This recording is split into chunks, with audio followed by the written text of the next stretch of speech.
শতাব্দীর ধুলোমাখা গ্লানি নিয়ে পথের দিকে তাকিয়ে আছে এক মস্ত বড় বটবৃক্ষ। দেখছে, শুনছে, বলছে না কিছুই। প্রজন্মের অধিকার আর প্রয়োজনের নামে অন্ধকারাচ্ছন্ন যাত্রায় সে মদ্যপানের আয়োজনে বিকট চিৎকার। এই পৃথিবীর সবাই অতীতের, সবাই 19-20 শতাব্দীর। বেঞ্চের সাথে ধারালো ছুরি থাকলে লোকে ভাবে শিল্প। হওয়াই দ্বীপের পথশিশুর কাছে তা পেটের দায়ে কাজ চালানো এক পেশা। এই সময় আমিও আছি এই মাটিতে, এই বৃষ্টিতে। শরীর, রক্ত, চুল, নখ, ঘাম সব ছেড়ে আত্মার প্রশান্তির লোভে মিউনিখের মানুষের সন্ন্যাস হলে তারা হয়ে যায় লোভী।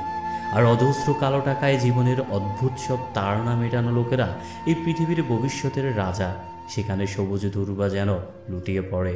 চেয়েছিলাম একটা নগরে ঘুমন্ত মানুষের নিষ্পাপ চাহনি, আলোকিত সন্ধ্যার কলব্রিজ, সিগারেটের ধোঁয়ায় আচ্ছন্ন কিছু অন্ধকার, যেমনটা মানুষ করত 400 বছর আগেও।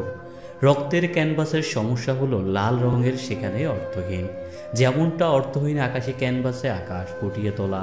সভ্যতার নামে বিষণ্ণতা ঘেরা এই সমাজের কাছে মাথা নামিয়ে পালিয়ে বেড়ানো। আত্মার কথা বলে বটবৃক্ষের চেয়ে রয় শতাব্দীর ধুলোমাখা সেই গ্লানি নিয়ে।